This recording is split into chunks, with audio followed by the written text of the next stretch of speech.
Hi YouTube, my name is John Wiseman and this is Johnny Reacts.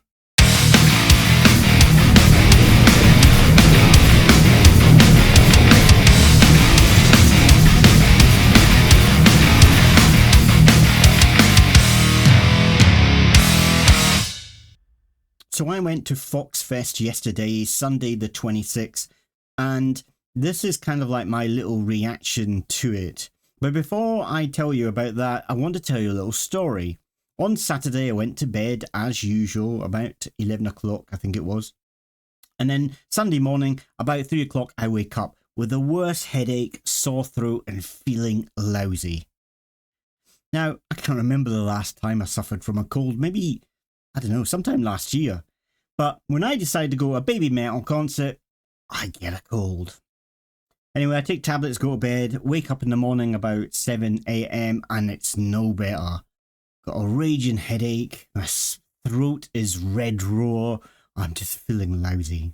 Now I thought I'm still going to go. I would probably go even if I was on my hospital bed with a drip. They'd have to wheel me into the stadium. Anyway, the time comes, I'm feeling a bit better because I take some medication and I go off to catch my train. Now, it was interesting travelling through Saitama by train because the closer I got to the stadium, more and more Babymetal fans came on the train, and I talked to some of them. Pretty cool. When we got there, the place was packed, and the Saitama Super Arena is very close to the station. It's only a stone throw away, so you more or less just walk out of the station, you're there.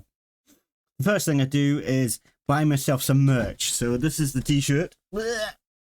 So, and I got the Foxfest t-shirt, and I kind of, after I bought it, I kind of regretted it a little bit because I thought I wish I had bought a Babymetal t-shirt. But I've went to the official site and I've saw a t-shirt I liked, which I wanted to buy, but it wasn't there. So maybe I'll just buy that one at a later date. Anyway, I'll take a few pictures there, which I'll show you. I've got a few pictures. I didn't take many, to be fair. Let's have a look. So there's me outside the Foxfest. That's a picture. I'll talk about this a little bit later, but they got these cameras that basically take pictures of people in the crowd or videos of people in the crowd. That's my seat. That's where I'm sitting overlooking the stadium. And that's me looking a bit stupid. Right. Anyway, let's turn that off. I can find it. Anyway, so yeah, I get there and then I'm getting in the crowd. I kind of speak to somebody who helps you, like where I go, show him a ticket, and he shows me where to go, and I line up to go in. And then as we were going in, there's signs to the side saying strictly no cameras, and it tells you a long list of things to do. And then what they do is they will check your bags. And I thought, yeah, that's fine, no problem. And then you have to get all the things out of your pockets and make sure, you know, you've got nothing in your pockets to show them what you've got, I guess. And as I did that and put some things away, I found my GoPro in my bag. And what I did is, because I haven't got a smaller bag, I used my camera bag, took my camera out of it, and I put everything into the camera bag. But I left my GoPro in one of the pockets. And I started to panic, thinking, what are they going to do? Will they let you in with a GoPro? Probably not, because it's a camera, isn't it? So I started to panic, thinking, I can't leave it. What do I do? I just have to appeal to them and, you know, perhaps just give them the battery. You know, maybe I just lose a battery. But anyway, I get there, they check me in, I speak to the girl and tell her about the GoPro, and she just goes, just tuck it down really deep in your bag. No issues at all. So then we go in, I get something. I hadn't eaten lunch yet, so I get something to eat, which was this chicken sandwich thing, which was delicious actually, and then I go and find my seat. Now, as you can see from the pictures, I'm pretty high up. Find the slideshow again. So I'm pretty high up. And that's because when I bought the tickets, I only could find seating tickets. I kind of would prefer to being down in the mosh pits, to be fair. And when I bought the ticket, I went through, it was all in Japanese. I couldn't find an English version. There may be one, but when I did it, I couldn't find it. And I went through it and I picked the seat version because it was the only thing highlighted, and I thought, no, I don't want that. I kind of want to get in the mosh pit. So I came back out of the site, went back in it just in case I'd missed something. So I went through it carefully, and the only tickets were available were the seating tickets. So maybe I just came too late, or I've done something wrong, but I thought, oh, sod it, I'll just get that. Better than nothing, I thought. So I bought the ticket, but I'm quite happy from where I was. It was really nice to look down on the stage from there. You see everything, and I could see a lot of detail, and I could see also the camera, which is here, in good detail. I kind of liked sitting there. My only worry was in the mosh pits, everybody gets up and cheers and like kind of dances and moshes to the music. But I've heard from other people who have gone to bands and music in Japan, and they kind of say whoever's in the stalls or in the seats, they're very much more muted and more reserved, and maybe they'll just sit there and watch the show. I thought, I can't just sit there and watch the show. I want to get up and I want to, I want to do all this. But luckily, as soon as everything started, everybody got up. And what interests me, and there's a picture here I'll show you in a minute, was the variety of people were there. Okay, there was a lot of middle to older age men like me there. But there was a whole variety of people. This picture here was supposed to be of a young girl. She was with her dad. Her dad was dressed like as one of the spirits, Whiteface. And she was standing kind of underneath or below her father, holding a Babymetal banner. And she looked like one of the Babymetal girls with her hair done in bunches or whatever with red ribbons. And she looked amazingly cute. And she was probably, I guess, about 8 years old. And there was loads, when they were doing the camera through the audience, there were loads of girls and children in the audience. Not young children, but children in the audience. But young girls. I don't think I saw one young boy. There could have been young boys in the audience, but I didn't see them anyway. So it really interested me how diverse the people in the audience were. When I came on, I sat beside this not a younger guy, he was probably, I guess, in his 30s. He sat beside me. And then this woman came in and she sat down maybe about 3 seats away from me. And she just looked like a normal person. Like most people were dressed up in t-shirts, Babymetal t-shirts and such, or metal t-shirts. She just came in with a normal skirt, top. The only thing that made her look like she was a Babymetal fan was on her bag she had a Babymetal keyring, but she looked like she was a housewife and she had just gone out shopping. That's the impression I got. But as soon as the music started, she was headbanging, like seriously headbanging. It made me laugh because I just didn't imagine it from her, because she looked like she was a housewife. I spoke to her quite a lot actually throughout the concert. She was a really nice lady, and she just loves metal, especially Babymetal, but she loves metal, and a lot of the bands that I like, she likes as well. It was really, really cool speaking to her. So there was a big, diverse crowd, and quite close to me, but they stood on the stairs a lot, were these two older man and woman. And I say older, they must have been in their 70s, possibly 80s. They were very old. And they were loving the concert. And bless the young girl, bless the older lady, every time there was a gap, she was falling asleep in her seat. And it was just lovely to see. In a metal concert, I never imagined seeing that in a metal concert. It was fantastic to see. Anyway, get on with this. Actually, I've just seen my hair in the camera. Looks like I'm having a bad hair day. I still feel lousy, still got a sore throat. Babymetal kicked off Foxfest. They came on and performed one song, and I was so zeroed in them, so fixated on them, that I completely forgot about my cold. And I can't remember when I stopped having a headache. I don't know if it was then or if it was before. It was about halfway through. I just realised, oh, I've got no headache anymore. As I say, they've got voodoo magic. So after Babymetal's intro, we had this band here called Multiverse, which I believe is Babymetal's sister band. I think somebody in the comments told me. So I get the impression that they're kind of like a copy of Babymetal, very similar kind of style. And I'm guessing it's because Babymetal has matured and has a more mature sound now, so they're kind of like filling that kind of kawaii sound that they used to have. They were very cool, especially the girl in the center. She was the singer and she was very good. She could really sing well. She wailed. And the two dancers, I believe it was these three. When I looked for a picture of them, normally they're in 5. The pictures that I saw anyway, there was 5 girls. But at the actual Fox Fest, there was only 3 of them, and I believe it was these 3. It was certainly that singer anyway, and she was really good. And they had 3 musicians that came on and performed with them on stage. There was a drummer, a guitarist, and a bassist. And I believe they were Japanese. They looked Asian anyway, and they rocked. They were really good. So I enjoyed this band. They were good. And then after these guys, we had Bilmuri. I think that's how you pronounce their name. I'd never heard of them before, and they were pretty cool. They were probably my least favourite out of all of them, but that sounds harsh to say because I still really enjoyed them.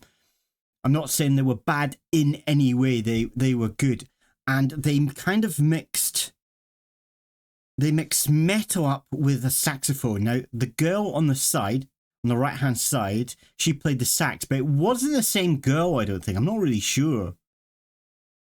But anyway, the girl on the side, she played the sax, and she played it phenomenally well. She was so good and really cool.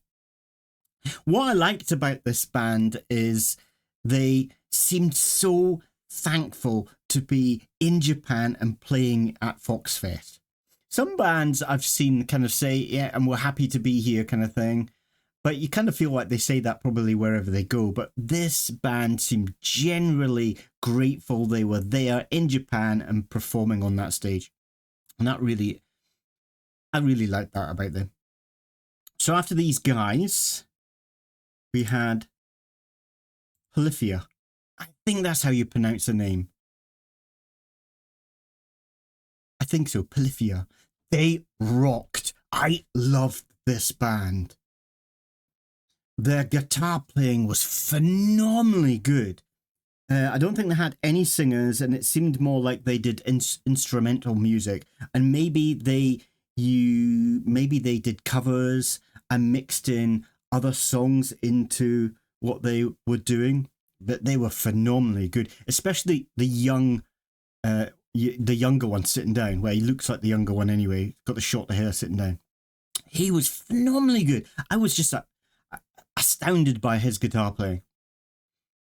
And I want to state this, right? That I'm not gay, all right? I'm not gay, but he is an incredibly good-looking. I've got man crush. An incredibly good-looking young guy. He had his hair all down over his face. Girls must swoon over this guy. And he reminded me of a character from a movie. The movie was called Queen of the Damned, and the character was, I think, Lestat. I think that's how you say his name, Lestat. And he was a vampire, but he was also a metal singer. And yeah, it kind of reminded me, he had that kind of vibe about him, but he was a very good-looking guy. But I'm not gay, all right? Anyway, they rocked. I loved their music. Then after these guys, there was Electronic Callboy. Now the crowd went crazy for this band, and I loved them as well. I loved how much fun they had on stage, and they don't take themselves seriously at all. They just have fun with their music, and I did like that. And every time they went off to change songs, they would costume change into a different 90s style outfit and come on with a different mullet on the head. And they didn't even bother about arranging them properly. They just stuck them on the head, go off stage and come on with a different one. It was brilliant. They just have so much fun with their music. It was really cool. So after Electronic Callboy was Babymetal. Now, Babymetal actually started off Foxfest. They came on, they performed one song. Now, I don't know a lot of... I think I only knew 2 of the songs performed. So I don't know a lot of their songs that I don't know the names of them. But it was a really good song that they started off. But Babymetal, I've said before that Babymetal got some kind of magic, and they do. So I'm convinced that Babymetal, before they go on the show, they get around and they do a pray to their fox god, and they've got some kind of magic that goes out into the crowd, I think, and anybody who watches them, I think. Because when I was watching the other bands, I took great interest also to see who was around me. Like, it interests me to see the girl on the side of me who was like moshing and getting down with the crowd. And I was interested at looking down into the mosh pits and watch them doing the walls of death. But when Babymetal came on, it was like you're putting on blinkers, like horse blinkers. Everything else blacks out around you and you just concentrate on them. I don't know how else to describe it. It's like looking through a lens and you can't see anything around it. You're just sucked in to their performance. And it wasn't until after the first song that I felt that. I thought, what is this? This is voodoo magic. So their performance... Well, anyway, let's go through it. The first song with Babymetal Death, where that was really... It starts really heavy. The band is phenomenally good. It kind of surprises me when I used to think that Babymetal wasn't metal. Because when I hear them perform, it's more metal than most metal that I know. It's really heavy metal that I hear. But anyway, the girls come on and they kind of introduce themselves and say Moametal des, Su Metal des, kind of thing. So is death... I know des doesn't mean death. Because des is kind of like is. I am, or I am. Or Su Metal is Su Metal kind of thing. I am Su Metal. So where does the Babymetal Death come in? Please let me know. I don't know where that came in. Because there's no lyrics apart from them introducing themselves. Then after that, there was Distortion. That's another really heavy song. I really enjoyed that. I never heard that one before. And then the song came on, which was Papaya. And I said before about Babymetal changing genres, changing and doing different types of metal. And that was a perfect example. And I think, I might be wrong, but I believe, what was his name? Gone right out of my head. F-Hero. I think F-Hero performed in this. And I think, because I couldn't really see, they had a video kind of screen behind them. And from where I was sitting down, looking down into the audience, there was big speakers in the way. So I couldn't quite see the screen. So I think he came up. It looked like him. So I think, and I believe it sounded like him. So anyway, that was really cool. Papaya. And then, and this song blew my mind. It blew my mind. Was BMC. And somebody in the comments before said, wait until you hear Sue rap. And I thought it was a joke. I didn't actually think that she rapped. But by God, does she rap. And some of the notes that she was reaching was through the roof. I'm not kidding you. I've never heard anything like it. It felt like it was going up into the top of the stadium. It felt like it was going up into the top of the stadium. I'm out. It was so, I don't know how to describe. I've never heard a voice like that, or tune, or notes like that. It was phenomenal. And afterwards, because it interested me so much, I listened to one of the online versions. Like I went to YouTube and I listened to that version, and you don't get that from the recorded version, but from the live version you certainly do. Her voice is incredible, and I think probably many dogs, probably all the dogs in Tokyo, when she reached those high tunes, were probably going, "Right, what's that?" It was so high, unbelievable, amazing, totally amazing. Now, as I said, most of the songs I didn't know. I think there was only 2 that I recognised from my reactions, and that was what was it called? Ratatata, and there was another one, Road to Resistance. That was the 2 that I recognised.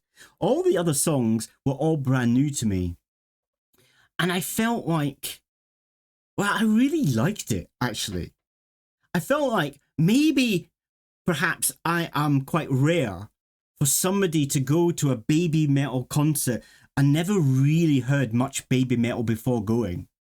And I felt like it was a real honour.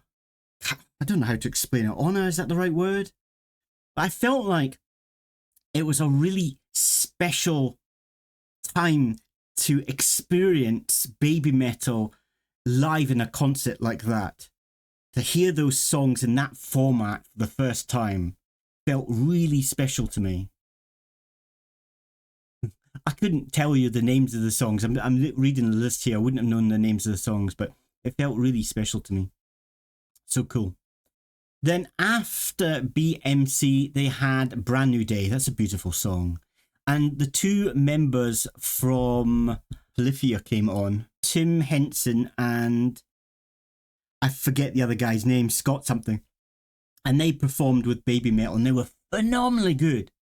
Phenomenally, they played well together. I love their music. I love how they played the guitar. That was special. For me, that Brand New Day felt special. Then after that, they had a bit of a break, and I think the Kami band played. They did some music. I think it was kind of short, but they played. Then after that, now according to this, Megetsune, but I don't think it was. I can't remember hearing this song. The song that they played on the night I went, on the 26th, I don't know the name of it, but what happened was Moametal got up and she did a piece all by herself. So first of all the 3 girls got the crowd to kneel down, and everybody in that stadium kneeled down. Even us up in the stalls, we were kneeling down. And then Momometal gets up and she has a place on the stage. And then she does kind of a routine.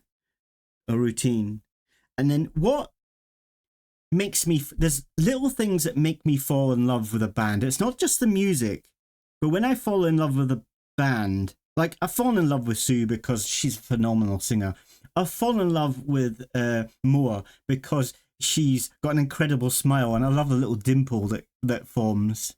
And now I've fallen in love with Momo. And I'll tell you why in a minute, because I love the interaction the girls have got. She goes up and she does this, and she does a little performance, and then she pauses and the 2 girls are getting ready to jump, because I think that's when they do the like Momometal goes and screams, like really screams, like, "Are you ready?" And everybody jumps up. But she pauses and misses the timing on purpose. And she's looking down at the 2 girls, and 2 girls are going, what's happening? And she's just like smiling down at them, like, "I got you," kind of thing. And they kind of laugh. I love that interaction. It makes them feel really human to me. And that's when I fall in love with a band. And it's like, there was another Japanese band that I kind of fell in love with before I came to Japan. I heard them and I kind of liked their music. And that was a band called Perfume. There's 3 ladies, I think in their early 30s, performing Perfume. And it's like electronic J-pop. I quite like their music. But when I fell in love with them was when they were performing this song, and they were doing this quite complicated dance step movement. And when they did this dance set movement together, the main girl called Ayaka, she has this massive group. She smiles and almost laughs when they finish this dance step, giving the impression that maybe they'd done it a number of times, and on that time they nailed it, and you could see the joy in her face that they kind of nailed this maybe difficult dance step, and that kind of made me fall in love with it. It's little things like that that endear me to somebody or to a band or something like that. And it's the same with Babymetal. Seeing the reactions and the relationship the girls have got to each other, you can really tell that these girls are not just band members, they are friends, they're best of friends. And I really love to see that. Anyway, that was really heavy. I really enjoyed that. And as I say, all bands got the crowd doing stuff, but Babymetal's on another level, or rather, shall I say, the fans of Babymetal are on another level, or the Japanese ones. They all had set movements to all the songs, and I feel like I'm becoming a member of the one. I don't feel like I am yet, and the simple reason is because when they were going up and doing this, I was going down. And when they were going down, I was going up. I was getting all the dance steps wrong. All the movements wrong. Not dance step, but movements wrong. But I'll get there.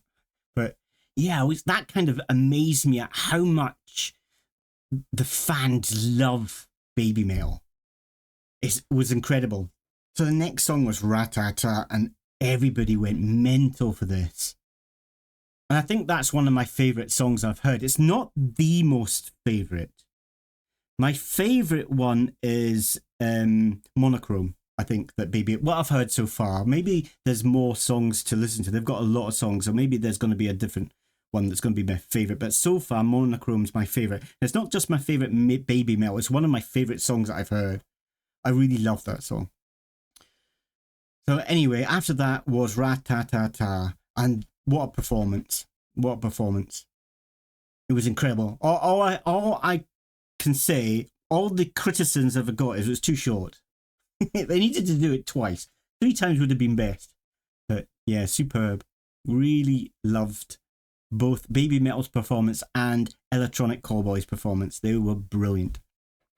And then they had Give Me Chocolate, and they did Give Me Chocolate, which was a fun song. I guess that was one of the earlier songs that they did, and they played on stage. They did like the movements and eating chocolate movements and the dance steps, which was really interesting. It was a fun song, and again you could see the interaction between the girls, and they were just loving doing that. And then they finished off with Road of Resistance. I think it looked like they were finishing off with Give Me Chocolate because everything went dark, and I think they said goodbye. And then everybody was just clapping, Babymetal, Babymetal. And then they came back on eventually and did Road of Resistance to finish off, which I guess they do each time, because what a song to finish off with. So yeah, that was my experience of Babymetal. It was amazing. It's crazy to me to think that all those years ago, I didn't think Babymetal was metal. I was one of those rigid people, those hardened fans that thought Babymetal was just a gimmick and they're not metal. When you listen to the music, they're more metal than most metal bands out there. But I think sometimes you've got to open up to new things.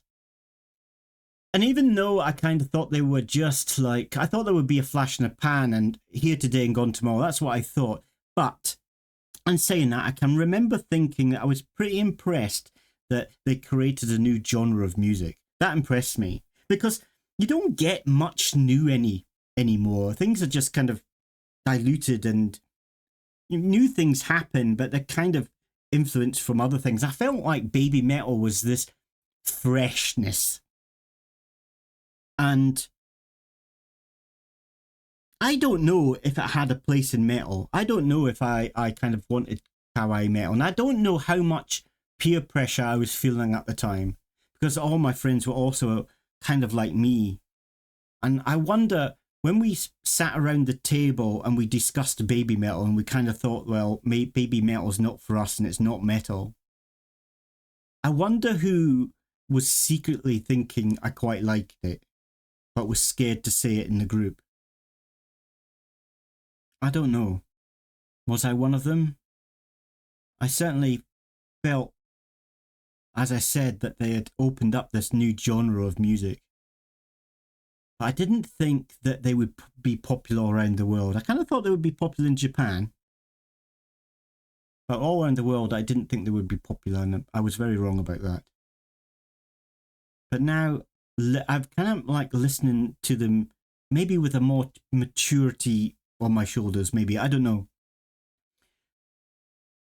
But I think differently about this band now, and I've started to fall, as I said, I started to fall in love with the band, not just with the individual members for their quirkinesses, but with the band themselves.